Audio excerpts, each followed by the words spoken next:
Sir ఎన్నికల 2019 ఎన్నికల సమయంలో అటు ఇప్పుడున్న కేంద్ర రాష్ట్ర ప్రభుత్వాలు కూడా ఎన్నో హామీలు ఇచ్చాయి ప్రతి ఒక్కరికి కూడా. ఈరోజు పేదవాళ్ళ దగ్గర నుంచి కార్మికుల వరకు కావచ్చు, లేదంటే ఉద్యోగస్తులు కావచ్చు, ఎన్నో వాగ్దానాలు ఎన్నో హామీలు ఇచ్చిన పరిస్థితి, మళ్ళీ ఎన్నికలు వచ్చిన పరిస్థితి. కానీ ఈరోజు అన్ని కార్మిక వర్గాలు కూడా అటు ప్రభుత్వంలో కావచ్చు, ప్రైవేట్ రంగంలో కావచ్చు, అందరూ కూడా రోడ్లెక్కి తమ డిమాండ్లు నెరవేర్చమని చెప్పి అడుగుతా ఉన్న పరిస్థితి. దీన్ని మీరు ఎట్లా చూస్తారు? కేంద్రంలో ఉన్నటువంటి నరేంద్ర మోడీ ప్రభుత్వం 2019కి ముందు అంటే 2014లో ఇచ్చినటువంటి హామీలు కానీ 2019లో మలి దశలో ఎన్నికైన సందర్భంలో ఇచ్చినటువంటి హామీలు కానీ పూర్తిగా నెరవేర్చినటువంటి పరిస్థితి. 2014లోనే సంవత్సరానికి 2 కోట్ల ఉద్యోగాలు మంజూరు చేస్తానని చెప్పేసి అన్నారు.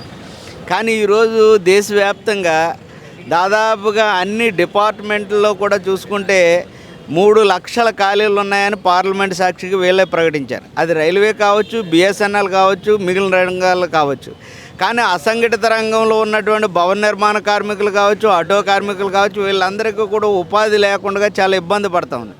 ఈ ఇబ్బంది పడుతున్నటువంటి కార్మికులకి ఉపాధి కల్పించకపోగా రోడ్ ట్యాక్స్ బిల్లు పేరుతో తీసుకొచ్చి కార్మికులను మరింత ఇబ్బందులకు గురి చేసేటువంటిది, వాళ్ళ కుటుంబాలు ఆర్థికంగా ఇంకా చిన్నాభిన్నం అయ్యేటువంటి స్థితికే చేర్చినాయి. మరొక వైపు గ్రామీణ ప్రాంతాల్లో ఉన్నటువంటి కార్మికులు ఎవరైతే ఉన్నారో ఉపాధి కూలీలు, ఆ ఉపాధి కూలీలకు సంబంధించినటువంటి నిధులను కూడా గత సంవత్సరం 1,85,000 కోట్ల రూపాయలు కేటాయిస్తే ఈ సంవత్సరం 90 కోట్లకి కుదించినటువంటి పరిస్థితి. అంటే ఒక రకంగా గ్రామీణ ప్రాంతాన్ని అభివృద్ధి చేస్తూ ఉన్నటువంటి మోడీ గ్రామీణ ప్రాంతాల్లో ఉన్నటువంటి ఉపాధి హామీ కూలీల పరిస్థితి ఏంటి? ఈరోజు భూములన్నింటినీ కార్పొరేట్ సంస్థలకు అప్పచెప్పేస్తున్నారు, ఎస్సీజెడ్ల పేరుతో అప్పచెప్పేస్తున్నారు, పోర్టుల పేరుతో ఇంకొక రకమైనటువంటి పేరుతో అప్పచెప్తున్నారు. కానీ ఉపాధి లేనటువంటి వాళ్ళకు ఉపాధి చూపించాలి కదా, వాళ్ళ కుటుంబాలు ఎట్లా అభివృద్ధి కావాలి? ఒక అదానీ అంబానీ అభివృద్ధి అయితేనే అభివృద్ధి అయినట్ట. మరి ఈ దేశంలో ఉన్నటువంటి దాదాపుగా 140 కోట్ల ప్రజలకి ఏ రకమైనటువంటి అభివృద్ధిని ఈ నమూనాగా చూపించగలుగుతుంది? అంటే ఒక పటేల్ విగ్రహం పెట్టి లేదా ఒక పార్లమెంటు పెట్టి దానికి 1000 కోట్ల రూపాయలు ప్రజాధనాన్ని వెచ్చిస్తే సరిపోద్దా? ప్రజలందరికీ అభివృద్ధి చెందాలి, దేశ స్థలసరి ఉత్పత్తి పెంచాలి, స్థూల జాతీయ ఉత్పత్తిని పెంచే స్థితిగా లేదు. ఈరోజు పెరుగుతుంది అంటున్నారు. ఎవరికి పెరుగుతుంది? 2014లో 56,000 కోట్ల రూపాయలు ఉన్నటువంటి అదాని ఆస్తి ఈరోజు 1,50,000 కోట్లకి, అంటే జనాభా ఎంత ఉందో ఆ స్థాయికి పెరిగింది. ప్రపంచ స్థాయిలో కుబేరుని చేయగలిగినటువంటి సామర్థ్యం పెరిగింది. ఈరోజు రాష్ట్రంలో కూడా మనం 2019 ఎన్నికల ముందు మెగా డిఎస్సి ప్రకటిస్తానన్నారు. ఈరోజు రాష్ట్రంలో బీఈడి డైట్ అయినటువంటి అనేక మంది నిరుద్యోగులు రాష్ట్రంలో ఉన్నారు. వాళ్ళందరికీ ఏదో ఉపాధి కల్పించాలి కదా. ఏ ఒక్క పోస్టు అంటే ఒక సచివాలయం పోస్టులు తీశారు, మంచిదే, మేము కాదని అంటలేదు, చాలా ఉపయోగపడుతూ ఉంది. కానీ మిగిలినటువంటి రంగాలు, ఇప్పుడు భవన నిర్మాణ రంగంలో పనిచేసేటువంటి వాళ్ళకి బోర్డు లేదు, వాళ్ళకు ఉన్నటువంటి 300 కోట్ల రూపాయల నిధుల్ని పక్కదారి మళ్లించారు. కాబట్టి అట్లా సంక్షేమంకు సంబంధించినటువంటి నిధుల్ని ఈరోజు రాష్ట్ర ప్రభుత్వం చాలా తగ్గించేస్తూ ఉంది. సంక్షేమం, కార్మిక అభివృద్ధిని చూపించవలసినటువంటి ప్రభుత్వం అటువైపుగా ప్రయాణం చేయట్లేదు. డబ్బులు ట్రాన్స్ఫర్ చేస్తున్నారు, మంచిదే. కానీ దేశం అభివృద్ధి చెందాలంటే ఆ దేశంలో ఉన్నటువంటి ప్రజలంతా, ఆ రాష్ట్రంలో ఉన్నటువంటి ప్రజలంతా కూడా ఏదో రకమైనటువంటి శ్రమ చేయడం ద్వారా, ఉత్పత్తి తీసుకురావడం ద్వారా ఆ దేశం అభివృద్ధి అవుతుంది.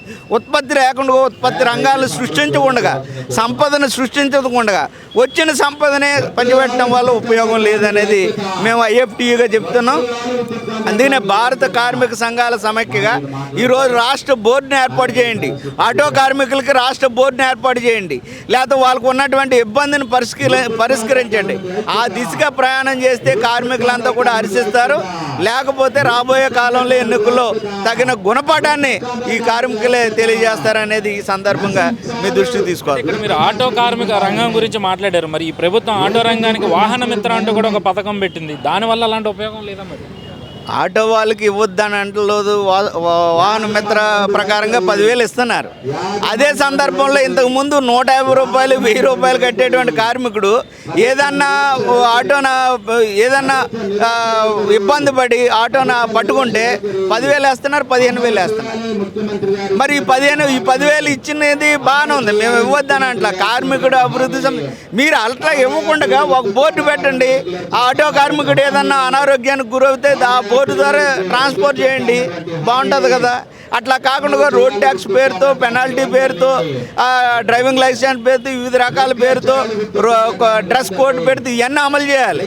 మేము కాదనట్ల, కానీ దానికి తనకు వచ్చేటువంటిదే రోజువారీ ఆదాయం 300 రూపాయలు 400 రూపాయలు ఉంటుంది. అదే అద్దె బండి వేస్తే దాదాపుగా ఆ డబ్బులన్నీ కూడా అద్దె చెల్లించవలసినటువంటి పరిస్థితి. ఈరోజు పెట్రోల్ ధరలు పెరిగినాయి. 2019లో పెట్రోల్ ధరలు ఎలాగున్నాయి, డీజిల్ ధరలు ఎలాగున్నాయి, ఈరోజు పెట్రోల్ డీజిల్ ధరలు ఎలాగున్నాయి చూడండి, విపరీతంగా పెరిగినాయి. కాబట్టి ధరలకు అనుగుణంగా మీరు పెంచండి అని చెప్పేసి అని మేము అడుగుతున్నాం. ఇప్పుడు ధరలకు అనుగుణంగా ఆటో ఛార్జీలు ఏమన్నా ఒక 100 రూపాయలు అవుతుంది ఈ సెంటర్కి వెళ్ళటాకని అంటే, లేదులేండి మేము ఓబా ఉంది, వాల్వా ఉంది, దాని ద్వారా వెళ్ళిపోతామని ప్రజలు అనుకుంటున్నారు. మంచిదే, కానీ వీళ్ళకి ఉపాధి ఏది? ఇంతమంది నిరుద్యోగులు కూడా ఈరోజు ఆటో నడుపుకుంటున్నటువంటి పరిస్థితి ఉంది.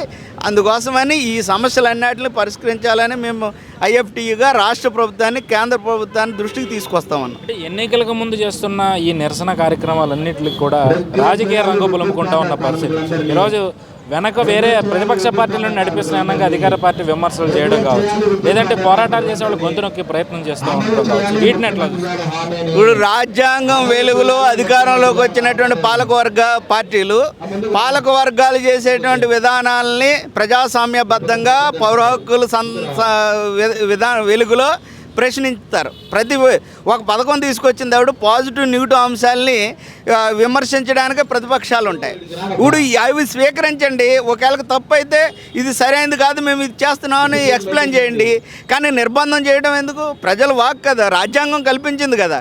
రాజ్యాంగం ప్రతి పౌరుడికి సంస్థ లక్ష్యాలని, ఆశయాల్ని ప్రచారం చేసుకునేటువంటి హక్కు ప్రభుత్వాలు కల్పించినాయి.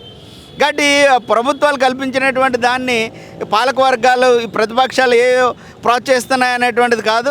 ఇది ఆల్ ఇండియా వైడ్గా మాస ఆధ్వర్యంలో ఐఎఫ్టీ సభ్య సంఘంగా దాంట్లో భాగస్వామ్యంగా ఉంది. కాబట్టి దేశవ్యాప్తంగా ఉన్నటువంటి అవుట్సోర్సింగ్ కాంట్రాక్టర్ ఎంప్లాయీస్ ఎవరైతే ఉన్నారో వాళ్ళందరినీ పర్మనెంట్ చేయండి, కార్మిక చట్టాలను అమలు చేయండి. 4 లేబర్ కోడ్లు తీసుకొచ్చారు. ఆ లేబర్ కోడ్ల వల్ల ఎవరికి ఉపయోగం? ఈ దేశంలో ఉన్నటువంటి అసంఘటిత రంగంలో పనిచేస్తున్నటువంటి అనేక కోట్ల మంది ప్రజలు దానివల్ల ఇబ్బంది పడుతూ ఉన్నటువంటి పరిస్థితి ఉంది. అందుకని ఆ కార్మికుల కోసం చెప్తున్నాను. ఈ 4 లేబర్ కోడ్లు ఎవరికి అనుకూలంగా తీసుకొచ్చారు? కార్పొరేట్ కంపెనీలకి, బడా పెట్టుబడిదారులకి, బడా పారిశ్రామికవేత్తలకి, వాళ్ళకు అనుకూలంగా తప్ప కానీ కార్మికులకి ఏమైనా ఉపయోగపడుతుందా? ఈ చట్టాలని అనేక రక్త తర్పణంతో పోరాడి సాధించుకున్నటువంటి చట్టాలని ఒక కలంపోటుతో రద్దు చేస్తున్నారంటే చాలా దురదృష్టకరం. అందుకనే మేము ప్రశ్నిస్తాము.